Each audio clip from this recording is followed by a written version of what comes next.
All right, so I've had a ton of you people want me to get this Ferris out, and I've got a Ferris ISX3300 for testing. This runs the ZT5400 hydro gear pump wheel motors, and this is running a 26-inch 12 by 12 tire. I much prefer, like all the other videos, I prefer a 26-inch tire. It just seems to make all the machines ride a ton better. But the interesting thing, like everybody said, is this is a suspension platform mower. And as you can see, there's no mistaking that this is a Ferris. It has the huge movable forks in the front with the shocks. And that's something that is super interesting to me because there's so many people trying to get a suspension platform to compete with this, and you see it across the industry. You know, everybody's coming out with suspension platforms or seats, things like that, but this has a true suspension in the front. This isn't just like a platform deal. This whole thing can flex and move, which is, you know, stunning and looks really beefy. I'm surprised at how beefy the links and everything are on this.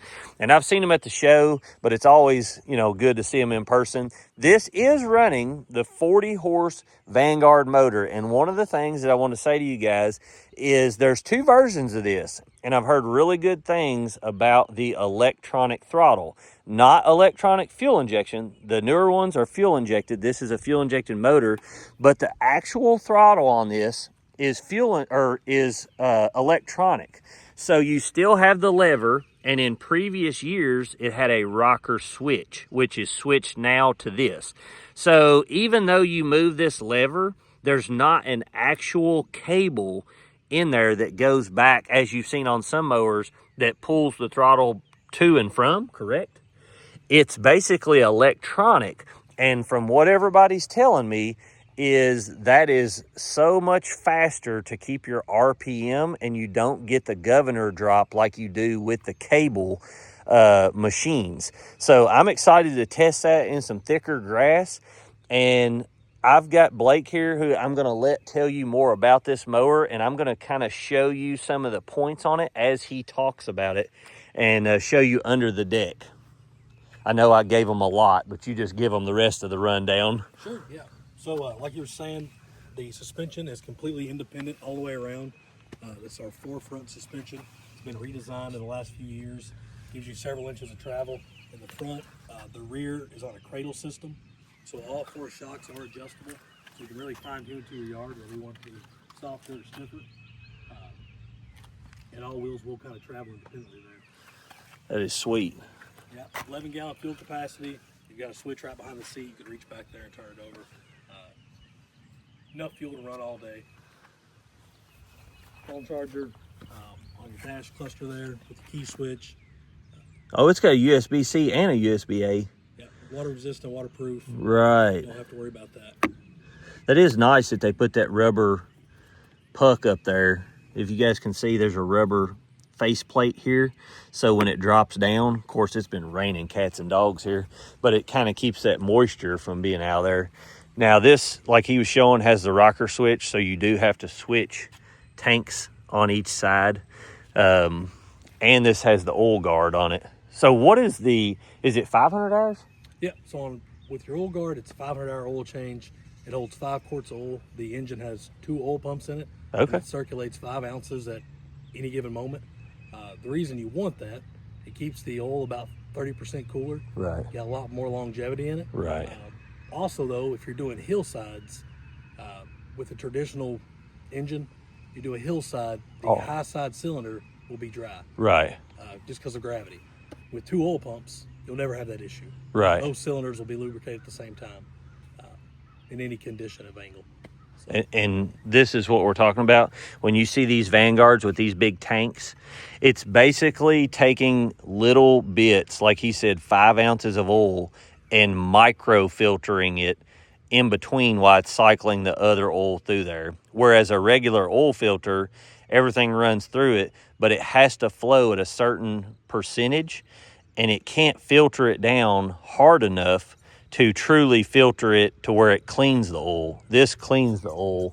That's basically what they're doing. Yeah, and it's got an automotive style filter. Right. which is much different from a spin-on. So does it have two filters? Does it have one on the motor, or does it have one main one up here? One right there. Okay, all right. The other nice thing about this is anybody could do an oil change and do it less than 5 minutes. Right. There's a hose on the bottom of the tank. Pull the hose down. You can drain it out. Pull your filter out. I see it right down there. Yep.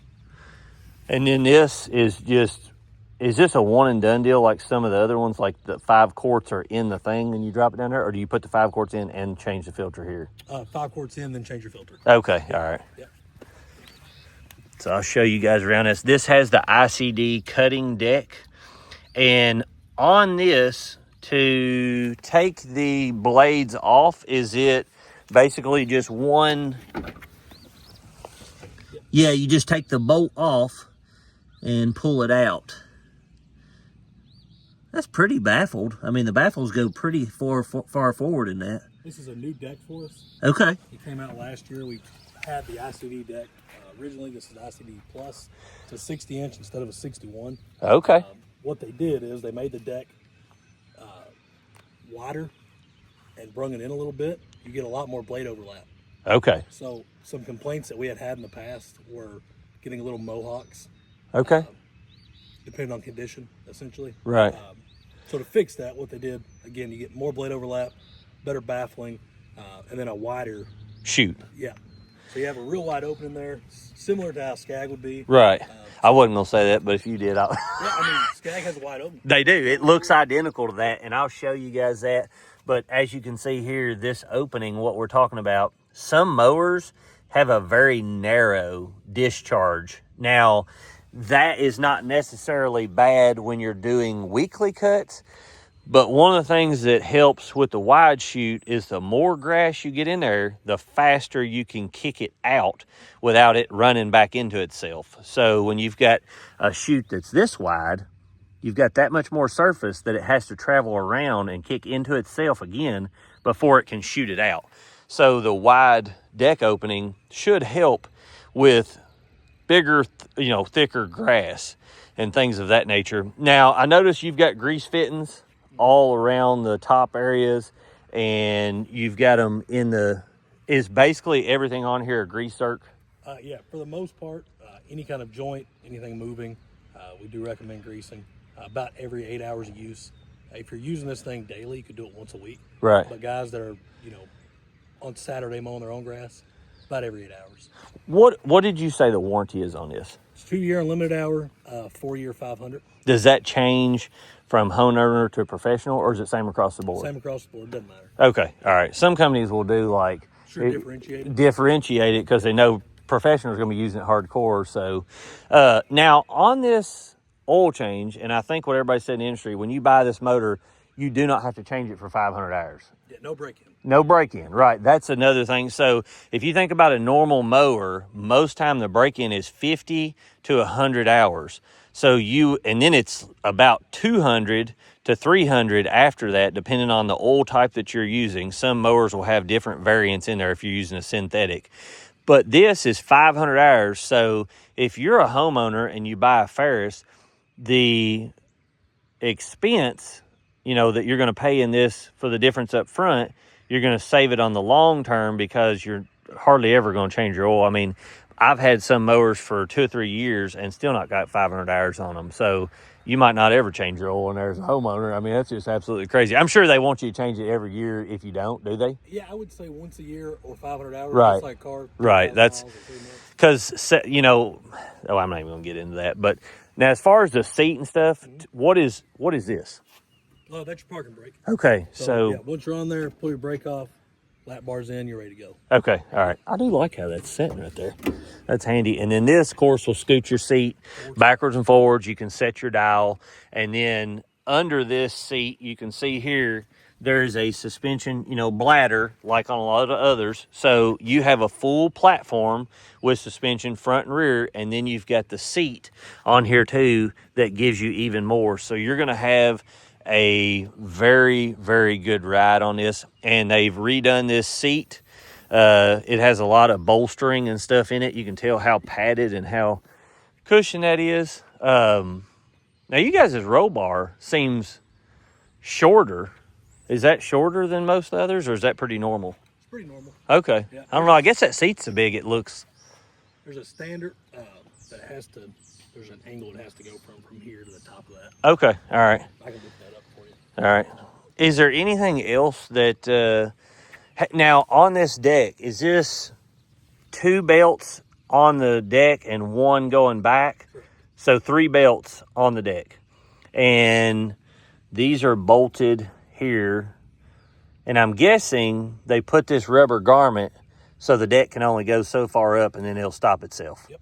For the shift point. I do know a lot of people had said over the years prior on the earlier ones, if you was going in a certain direction and you jerk very hard quickly, that the deck would scalp itself because it would let the suspension shift so much. Yep. If they done anything, I'm guessing those things and... What was causing that on our old style suspension, it used more like an A-arm. Oh, okay. And so the mower would chicken wing. All right. To where this was going to travel vertically. The other one, again, it would almost chicken wing up. And when it did, it would drop one side of the deck down to the other. Correct. The other thing that you would see happen, this was many years ago, is if you come to a hard stop, the nose would dive down. Okay.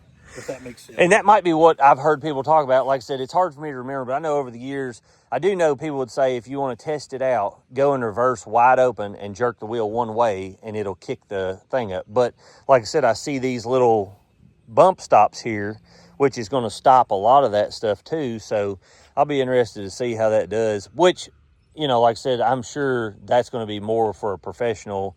You know, homeowners usually, well, some people like to have fun, maybe. There might be some people that's trying that, but that's interesting. Now, to get this up, you turn the knob here, and then that lets your plating up. Do you have to take it all the way out, or how does that? Yeah, you'll pull it all the way out. All right. I'll just show everybody under the...